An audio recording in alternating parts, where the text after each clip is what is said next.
kwaniza nyabo basebo ali ku BMTV Africa TV maso gali koleka olutimbe gaggadde fe tulina kamera tozigeragaya na TV yonna ndala kamera zaffe nungi amatala gaffe malungi studio zonna nungi BMTV Africa subira kino nga 10 December DJ Ericom live in South Africa East African Night okitegeera bintu birakwera massive lungi nnyo club next ase mu kibuga ekikulu ekyenkuleni Jemistin kumpi ne EWC college ya government okuyingira 15 VIP 2 emmeeza ya 10 buli kyakulya kyonna kyoyoya ng'okirya ku mmeeza eyo tuna screen zize nnyini gaggadde akayimba kosala nga DJ Ericom kakuba tulinawo empuliziganya y'enjawulo kigenda kubeera massive nnyo tulina boom microphone zonna ez'amaanyi zigenda okubeera waawo ng'ogamba bugambi DJ Ericom kano nga tukakuwa security tight esinga ne Obama nyabo basebo beerayo ampozi olwaleero kyewandiyagadde okumanya oba kyotandisibwe tutusene mwana muwala Farida Nakazibe omukozi ku NTV TV ya Uganda mukyala kitegeeza nti mukyala mulungi era mukyala muganzi lwaki gye buvudde kwawo yali yafumbirwako ali Haji Moses Kigongo yaliko nako Nakazibe Farida oyo mukyala akola program asuze mutya ku NTV TV emu ya Uganda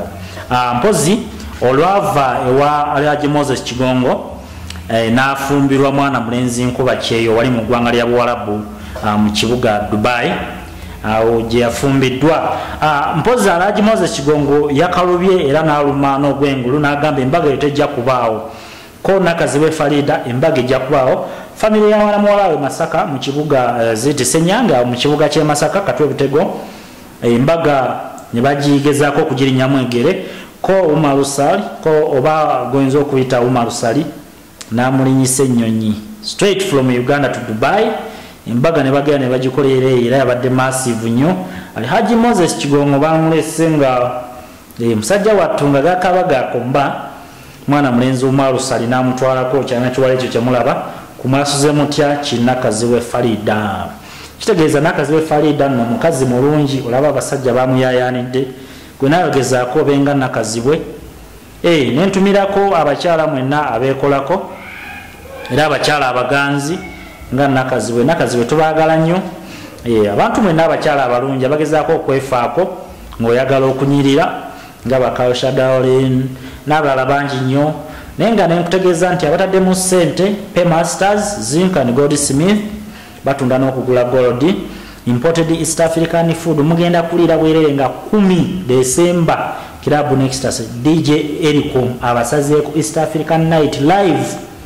omuziki nga gwosaba gwakuba tulina boom microphones ez'amaanyi n'ebyuma biri byennyini byogenda okulaba ku screen z'amatala gano galungiya n'omubi okitegeera kamera tujja kuba ebifaananyi byabwe era ojja kusawala enamba eya WhatsApp oba ene kyonna kyoyagala nga ffe tukusinga ebifaananyi byo ne video zo ku WhatsApp mulaga abantu bo gye wabadde mu ggwanga lya South Africa buli yakubulako w'omusanga nja kulanda ne property developers bateekamu ssente batunda n'okugula properties mu ggwanga lya Uganda n'ewalala Soft Studio bakavalinga buli kimu bagenda kavalinga omukolo ogwo ku bifaananyi videos oyina birthday party oyina kyoyagala okukavalinga oyina rivers party abamusomero mwina ku miwendo gyaffe emirungi emisamusamu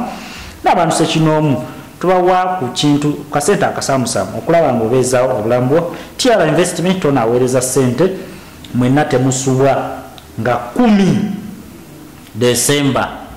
omwaka guno gwennyini DJ Ericom live in South Africa East African Night abakazi babwerere mujja abakazi bangi okuyingira 15 bibiri VIP meza ya 10 buli kiwagala kyonna ekyokulya buli ayingira ekyokulya n'ekyokunywa mujja kulya mujja kunywa teri kulwana bintu bya dembe security tight esinga ne Obama embeera y'obudde nungi Ssaabasajja Kabaka wange tuli live mu Soft Studio BMTV Africa telefine esinga okulaba mu diaspora nange musajja wa Kabaka Zomas aka Sejusa Organ mujje bangi nga 10 December